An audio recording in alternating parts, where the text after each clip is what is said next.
હાટકેશ્વર ઉડાણ પુલને તોડવાની કામગીરીમાં વિલંબ અને ધૂળના પ્રદૂષણથી રોષે ભરાયેલા સ્થાનિક વેપારીઓનો સજ્જડ બંધ. અમદાવાદના હાટકેશ્વર વિસ્તારમાં વિવાદાસ્પદ ઉડાણ પુલના બાકી રહેલા 2 હિસ્સા તોડી પાડવાની કામગીરીમાં થઈ રહેલા સતત વિલંબના વિરોધમાં સ્થાનિક વેપારીઓએ આજે સજ્જડ બંધ પાળ્યો છે.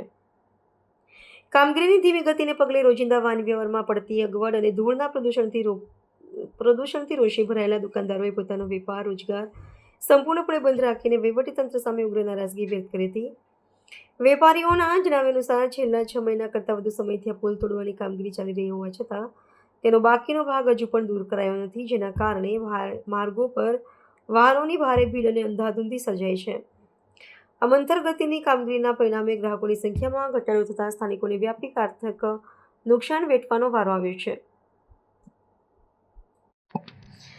વધુમાં કામગીરીના સ્થળે સુરક્ષા માટે યોગ્ય આદેશ ન હોવાને લીધે અને પાણી તથા નિયમિત છંટકાવ ન હોવાથી ઉડતી ધૂળ સીધી આસપાસની દુકાનો તેમજ રહેણાંક વિસ્તારોમાં પ્રવેશી રહી છે, જે નાગરિકોના સ્વાસ્થ્ય માટે ગંભીર સમસ્યા ઊભી કરી રહી છે.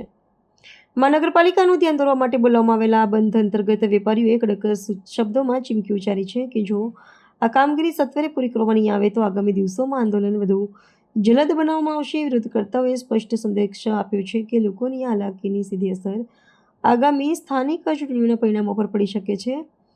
હાલ પૂરતી તેઓની પ્રાથમિક માંગ એ જ છે કે પુલ તોડવાની કામગીરી તાત્કાલિક ધોરણે આટોપી લેવામાં આવે, જેથી વાહન વ્યવહાર સામાન્ય બની શકે અને વેપારીઓ કોઈ પણ જાતના અડચણ વિના પોતાનો વ્યવસાય ફરી શરૂ કરી શકે.